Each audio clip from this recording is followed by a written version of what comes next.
But let's start with the environment. Mm-hmm. What do you see as the biggest threat to our environment and ecology in the modern world? So to start off, I don't call it the environment because that is a word which conjures no pictures in the mind at all. It's like some weird thing out there. Whereas actually what we're talking about is everything that sustains us, is the whole Earth system that is our life support system. It's everything that is important to us is what we talk about when we use this weird detached word, the environment. So what we're looking at here is a whole series of interlocking, amazing systems. Ecosystems, oceans, atmosphere, the cryosphere, which means the world's ice and snow, the ocean currents, the air currents, all of these things working together to sustain the habitable space that we call the living planet. And when those things break down, then the whole lot goes. Basically, if one element of that collapses, it causes a domino effect going bing, bing, bing, knocking down all Earth systems effectively. This is what's happened in previous mass extinctions. That's what we call a mass extinction, is basically when Earth systems collapse. You know, what we see in the geological record is individual species disappearing, and we say, oh yeah, it's sad that the species are gone. No, the whole lot came crashing down. And the one which is most analogous to our situation today is what happened 251 million years ago. Most of your audience won't remember it. It was at the end of the Permian period and the beginning of the Triassic period. And what happened was basically a mass fossil fuel burning event. And it was caused by magma, molten rock, being squeezed through sedimentary rocks in the area that's now Siberia. And those sedimentary rocks were full of coal and other hydrocarbons, which got burnt as this hot magma was pushed through it. And it caused eventually between 8 and 10 degrees of global heating. But it seems that the main pulse of the mass extinction happened at between 3 and 5 degrees of heating. And that wiped out, combined with toxic gases from the volcanism, acid rain, about 90% of species on Earth, including all or almost all the large and medium-sized vertebrates, animals with backbones, the fish, the reptiles. Today, that obviously would include us. And you can see the rocks. There's a few places where you can see cliffs that this happens, and it's like fossils, fossils, fossils, and then nothing.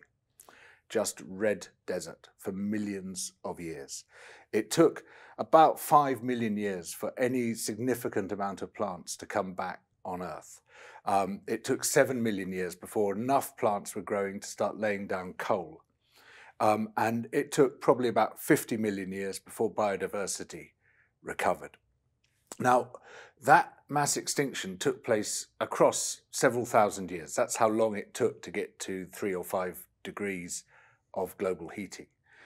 We are doing all that in a few decades. So our chances of not triggering a mass extinction are actually very small. Our chances of not triggering Earth systems collapse are actually very small if we continue on the current trajectory. And in order to avoid that Permo-Triassic cataclysm happening again 251 million years later, we have to change everything. We have to leave fossil fuels in the ground. That's number one. But right up there, number two or equal number one, stop farming animals. That is up there with fossil fuels as being one of the two greatest drivers of extinction and Earth systems collapse. If you do that, those two things together, leave fossil fuels in the ground, stop farming animals, you've probably solved about 95% of the problem. There's still other issues like synthetic chemicals, which urgently need to be dealt with. But those come in at number one and number two. Fix that, and we've got a very high chance of averting mass extinction. Don't fix either of those issues, we've got almost no chance at all. It's really interesting to hear that equivalence between the animal husbandry and burning of fossil fuels, because I think traditionally people sort of talk, when people talk about man-made climate change, they think of planes flying through the sky. I don't think anyone necessarily thinks of a dairy farm. No, well, it's we are just so far behind on that issue. I mean, it took long enough to get people aware of what fossil fuels were doing to the planet. You know, I mean, I fought those brutal battles 25, 30 years ago, fighting climate deniers all the time, supporting the science against people who were saying, no, carbon dioxide is good for the planet, it's plant food, we all want to live in a warmer place, and all of this nonsense, you know, which was just pumped out there by huge fossil fuel-backed campaigns. They poured tens of millions of dollars into these campaigns to persuade us that what they were doing was harmless. Now we're seeing exactly the same with the livestock industry. And it's got a whole new range of attack angles, of greenwashing, to try to persuade us that there's nothing wrong with killing 76 billion animals a year to feed ourselves, and the massive range of environmental damage required to do so. And it's largely because of animal agriculture that farming is the worst thing we've ever done to the planet.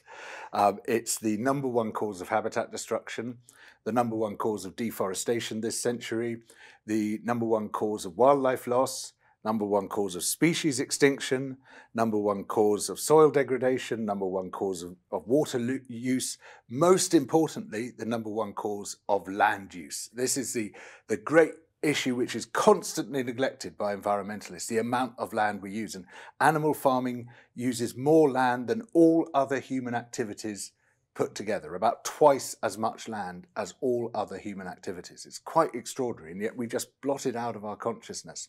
It's also one of the top causes of greenhouse gas pollution. In fact, animal farming alone, let alone the rest of farming, but just animal farming, produces more greenhouse gases than all global transport. And it's a major cause of water pollution and air pollution. You know, with water pollution, we talk in this country about the sewage being pumped in by the water companies, which is disgusting, revolting, but it's only the second cause of pollution in this country. The #1 cause of pollution is agriculture, mostly livestock, primarily dairy farms and chicken farms, which are just pumping out so much shit into the catchment that even if they aren't dumping it directly into the river, which some are, it flows off the land into the river and has the same effect. Gets washed off. Yeah. You argue in your book Regenesis that we need to maintain arable farming and horticulture, but replace the livestock component with factory-produced protein sources. Why do you see that as the place to transition to? Why is that why should that become our source of protein? Well, to start off with, we already get our protein from factories, and it's called animal farms, right? But we don't like to see it as a factory. But if you won't ever be allowed in. But if you were to go into one of the giant chicken sheds or giant pig sheds where the great majority of that meat and the eggs come from, or if you were to go into one of these huge new dairy farms where so much of our milk and dairy products is coming from, you would recognize that as a factory. A really vast, dirty, filthy, inefficient, cruel factory. In fact, almost everything we eat comes through a factory at least one point in its production. And if it's reared in one factory, it'll be slaughtered in another. Every single animal that ends up on our plate is slaughtered in a factory, a grotesque factory called an abattoir, right? Where you just don't want to know what's going on in there. People just blank it out. They deliberately turn away from it. In the United States, over 95% of people eat meat, and a survey found that 47% want to ban slaughterhouses.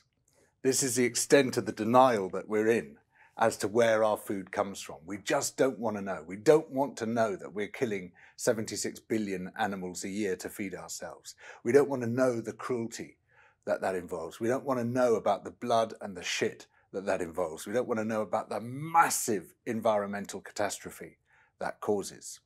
So yes, I am calling for a different form of factory food production, in this case from microbes. Creatures which don't have nervous systems, which can't feel the pain, which aren't subjected to the cruelty that we subject animals to, and which can be produced with a tiny fraction of the land, the water, the fertilizer, in a contained environment so the pollution isn't poured out into the living world, and in ways which could help us greatly to restore the living planet, while at the same time ensure that people are better fed. I wonder what your assessment of the sort of, you call it Neopesant, but model of farming that basically says, well, agrees with your diagnosis of the problems, that, you know, mass industrialized agriculture is ecologically disastrous, removes people from the food production chain, says let's build 1 million small holdings across Britain, let's combine, let's go for agroforestry, let's replant woodland, let's introduce large herbivores, similar to the way they have rewilded in Net, for example. You know, there's potentially a model there to, you know, get large cattle, have these sort of decentralized, localized economies, return people to food production, deliver wholesome, beneficial work, provide them with housing, but still have access to, let's say, you know, meat as a food source. Why don't you see that as a viable solution to the problem? Yeah, well, there's so many issues all muddled up into this bundle of Neopesant farming, which is really an attempt to feed a 21st century population with a Neolithic production system. And that ain't going to work well. So if we look at Net, for example, they produce 54 kilograms of meat per hectare per year. It's a tiny amount of meat. I mean, what they're doing is great. You know, it's a really lovely rewilding program. It's a really disastrous agricultural project if it were to be judged as an agricultural project, because that would mean that we could each have 3 small portions of meat per year if 10% of the whole country were turned into Net and nothing else. That would be it. Yeah, we would starve very quickly indeed if that were a model. And of course, that's not how it would work out. People say, oh, well, we can all eat meat just very occasionally. Can you think of any other scarce luxury product where everybody has it, has an equal share of it? You know, does everybody have the occasional bit of bluefin tuna sushi or the occasional bit of beluga caviar? No, obviously not. Yeah, if the only way we produce meat was like that, it would be a super luxury product which only multimillionaires would eat. And they would eat it whenever they wanted, and we wouldn't eat it at all. Right? That is the way it would shape out. So it's a total fantasy that we can sustain ourselves by those means. And people have confused, sometimes unwittingly, sometimes deliberately, this very, very low penetration, low density use of livestock as a conservation tool with livestock production. They are totally different things. It's like looking at a zoo and saying that's a natural ecosystem. These are entirely different scales on which it's being done. So you can't use one as a means of feeding people. It's just, that's not what it's designed for. It's not what it's capable of doing. And so there's this bucolic fantasy, this great romance about how we could produce our food, which is a formula both for global starvation and because of the enormous agricultural sprawl it would cause, the huge amount of land required to produce very little food, also a formula for mass environmental destruction. We could all eat pasture-fed meat, as the celebrity chefs and food writers tell us to, if we had several planets and no room for wild ecosystems on any of them. But because we don't, pasture-fed meat is the worst possible product. It's the most damaging of all food products. There was a study published in the United States looking at what would happen if people did what the foodies tell them to do and switch away from corn-fed beef, which is bad enough. I mean, that's a disaster in its own right. Switch from that to pasture-fed beef. And it found you would have to increase the area used for farming cattle by 270%. You'd have to cut down all the forests, water all the deserts, drain all the wetlands, degazette the national parks, demolish all the cities, and you'd still be importing much of your beef from Brazil. It's just people aren't doing the maths. This is a fundamental problem. You know, it took a long time with fossil fuels for people to start to do the maths. And there was this brilliant do the math tour across North America, persuading people to look at how much can we afford to burn? How much do we need to leave in the ground. And suddenly people started doing the numbers. We're not doing that with food at all. It's all pictures. It's pretty pictures. Look at this beautiful bucolic imagery. Look at these cows flicking their tails in the lush meadows. Look at this farmer with a stalk of corn sticking out of their mouth and a broad straw hat. It looks beautiful. It cannot feed the world. We have to do two things urgently. One is to feed the world, and the other is to protect it, to protect the living planet while feeding its people.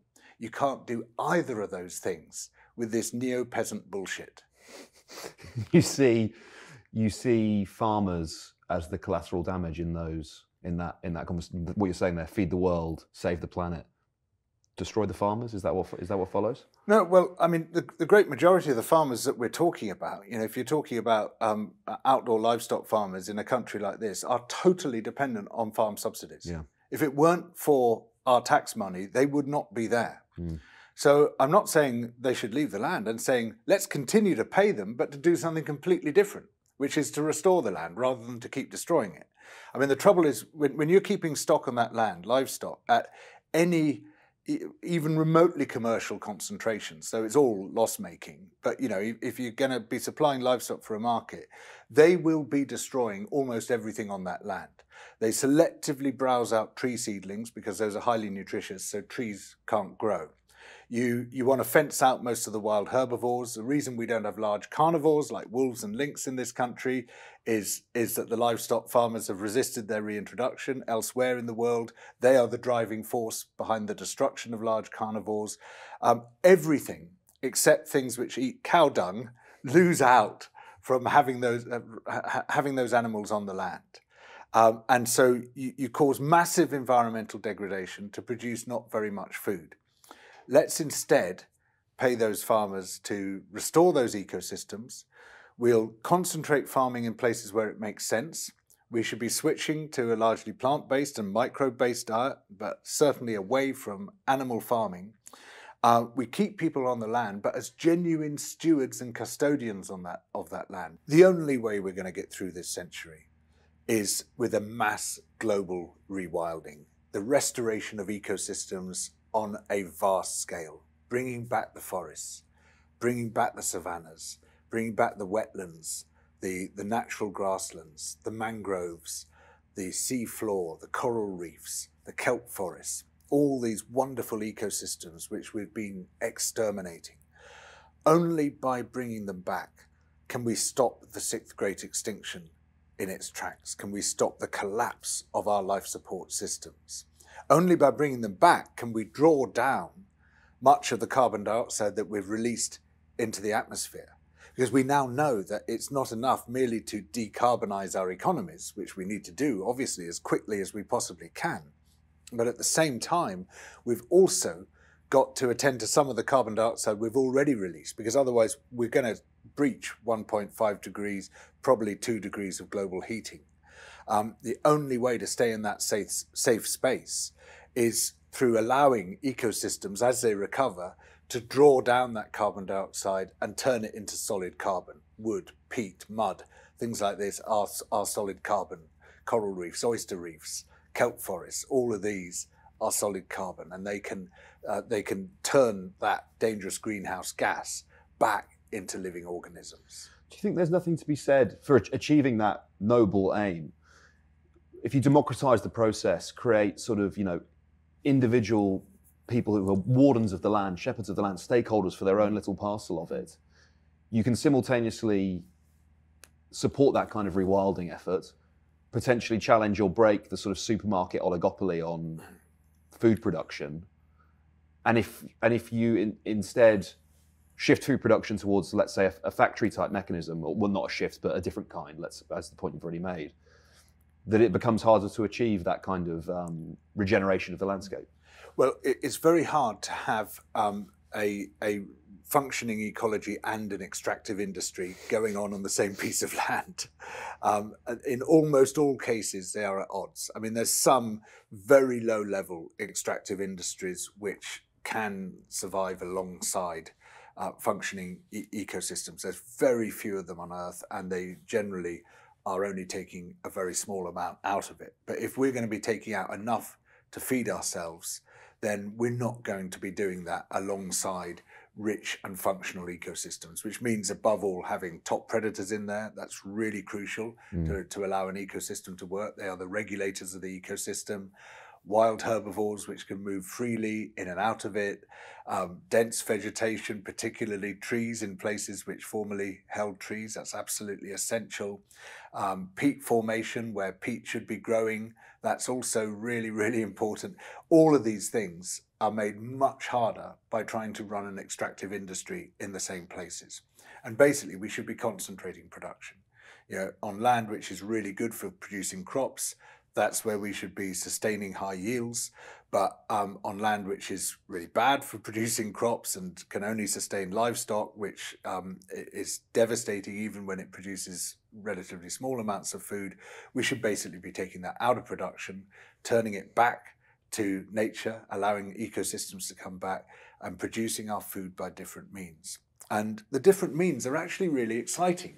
This isn't like, oh, well, we'll have to do it this way. This is like, oh my God, we're opening an entire new food frontier here, a whole food revolution, as profound as the invention of agriculture. It's got this enormous potential, not just to substitute animal products, which is obviously the first thing it needs to do, but then to lead to the development of a whole new range of products which we just can't even imagine at this stage, any more than the first farmers to capture a wild cow were thinking about camembert. So this is probably the nail in the coffin. I think you've kind of made your case, but regenerative farming, you think, is basically a non-viable solution to the problems we face? Well, regenerative has become one of these words like sustainable, which is just tacked onto the front of whatever you're doing already. So regenerative ranching, formerly known as ranching. Now, in principle, I would love to see everything becoming genuinely regenerative, but the word has already been so polluted by greenwash that it's become almost useless, because everybody is saying what I'm doing is regenerative. What I've been doing for years is regenerative because I've called it regenerative. Now, a genuine agroecology, a genuine regenerative agriculture to produce our crops, our grain, our vegetables, our fruit, that would be a great thing, as long as the yields are high. Because low yield farming means agricultural sprawl. It means you must use more land to produce a given amount of food. That's what extensive agriculture means. People are constantly banging on about the evils of intensive farming, and intensive farming is doing a great deal of harm. And so they say we should pursue extensive farming as well. But that does a great deal of harm too, because of the amount of land it uses. The problem is not the adjective. It's the noun, right? So we have to pursue what I see as a holy grail in food production, which is high yields with low impacts. And one way of doing that for our protein-rich, fat-rich foods, which we're currently getting from livestock, is to do it by brewing. Instead of farming multicellular organisms, animals and plants, you farm unicellular organisms in a brewery with precision fermentation. It's just a refined form of brewing. But there are also some really exciting ways, new ways of growing our grain crops, of growing our fruit and vegetables, which do promise high yields with low impacts. One of the most exciting is perennial grain crops. Now, this is a dream which has been pursued by scientists for about a century, but it's finally coming to fruition, and in a very exciting way. In nature, large areas covered by annual plants, which means plants that live and die within 1 year, are pretty rare, and they generally occur in the wake of a disaster. So like a volcanic eruption or a landslide or a major fire, which kills all the long-lived plants, the perennial plants, the trees and the shrubs and the deep-rooted plants which last from 1 year to the next. And that's the opportunity for annual plants to move in. And annual plants, this is why we've cultivated them, they breed very fast, and they put a lot of effort into making seed, and they scatter that as wide as they can, occupy the ground for a year or two until the perennial plants come back and crowd them out.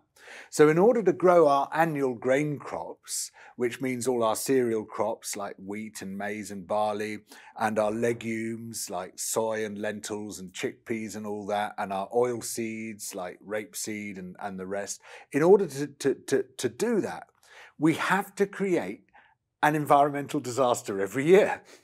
We have to clear the land. That's a terrible thing to do. Can you imagine? You're just destroying everything and making the land bare. We're so used to it that we celebrate it. You know, we think, oh, that's great. You know, look at that, lovely. They're ploughing the land. But that is to destroy the entire ecosystem. All the above ground life forms are being wiped out by ploughing that land, or indeed by spraying that land to kill all the plants that might compete with your crops. And then having sown your grains, you have to pamper them, the baby plants, you know, so you have to give them loads of fertilizer. You have to kill off the competitors with herbicides. You have to kill off the insects and the other potential pests with pesticides. You might have to water them using our precious groundwater. And so you have to pamper these crops, bring them up to their maximum growth point. Then they produce the grain, then you harvest them, and then you start all over again. So what if we could produce our grain from crops which stay in the ground for several years at a time? You would massively reduce the amount of damage you're doing. And led by a group called the Land Institute in Kansas, but with various other research groups around the world, they've been looking across thousands of species for candidates which would make perennial grain crops, and they've found some. In fact, some of them look really promising, and one of them has already been fully commercialized, which is a perennial rice variety, which they got from crossing ordinary annual short grain rice with one of its wild relatives that's perennial. And they did this with Yunnan University in China, and now tens of thousands of hectares are growing this short grain rice. Farmers are desperate for the seed because it greatly reduces their costs. They don't need nearly so much ploughing and fertilizer and herbicide and all the rest of it. It also greatly reduces their need for labour, and a load of the young people have left the countryside and gone to the cities. And it causes much less soil erosion, which has become a really big problem in southern China because you're not ploughing it every year. So with these deeper roots that the perennial crops put down, they can get much more of their own water, they can get much more of their own nutrients, they need much less looking after than our annual crops do, and they're also more environmentally resilient. So for instance, the Land Institute is developing a perennial sunflower at the moment to produce sunflower oil, and they have been growing their perennial sunflower alongside the ordinary annual sunflowers. They had a big drought. It completely wiped out the annual sunflowers, and the perennials just sailed through it because their roots were down much deeper and their structures above ground were much tougher. I'm glad you mentioned greenwashing in the first part of your answer because, well, with respect, you've been talking about environmental issues for decades. You know, you've been banging that drum, talking about the evidence, and the evidence is clear and the evidence is stark. So, what's going on? Why isn't it landing? I know obviously environmentalism and activism has increased in recent years, but is it a rejection of empiricism? Is it blind optimism? Is there something more sinister going on in the way that there doesn't seem to be this grand global coalition, which there probably should be, to confront this issue? Yeah. Well, instead of getting together against our common threats, we're being set at each other, and we're just ripping each other apart on social media. We're fighting each other rather than fighting the industries which are destroying the living planet, which are destroying our life support systems. And this isn't an accident. You know, this has been fomented deliberately by greenwash capital. You know, we saw how the tobacco industries poured tens of millions of dollars into trying to persuade people that cigarette smoking was safe, that it wasn't causing lung cancer. The very same people who developed those campaigns went on to develop the fossil fuel industry's campaigns. Now the same people are developing the livestock industry's greenwash campaigns. And alongside them, alongside these directly funded industry lobbyists, you get all these conspiracy merchants who are basically culture war entrepreneurs and making an absolute fortune from spreading conspiracies. And what they do is they direct attention away from the real scandals, the real stuff that's going on.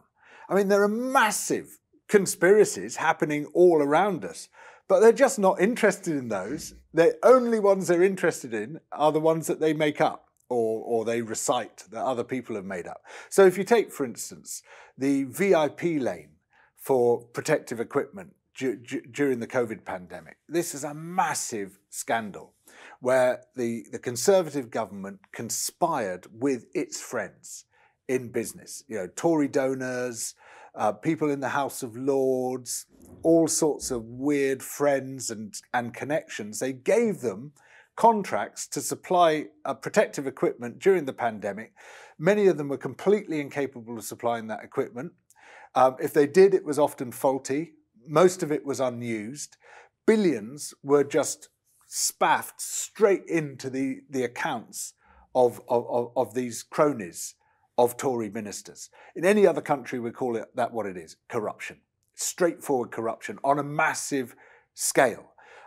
Profiteering during a pandemic. It doesn't get much worse than that. Mm-hmm. I mean, there's a famous film called The Third Man, which is about profiteering in a pandemic, where this evil character, Harry Lime, played by Orson Welles, is this sort of fugitive from justice, having been smoked out by providing false medical equipment, false drugs during a pandemic. And now we've got hundreds of Harry Limes running around with no one having been held to account. Not one of them is in prison. None of them have to be on the run because they haven't had their collar felt. They've just... And are the conspiracy theorists interested in this? Not a bit of it. They don't touch it. They won't even look at it. I've directly confronted a couple of them and said, why, if you're so interested in conspiracies, and this is a real one, it's fully documented, why won't you touch this? And both of them said exactly the same thing. Oh, we knew all about that already. Oh, did you? That was clever of you. So it was you who smoked this out, was it? Not the Good Law Project, not Channel 4, not The Guardian. It was you who found this out. And you knew it all along, did you? Somehow, you just sort of intuited it, did you? You worked out who the villains were. You worked out what Matt Hancock was doing. You worked out what Rishi Sunak was doing. That's very clever of you. Yeah, brilliant. Congratulations. Shame you didn't publish it.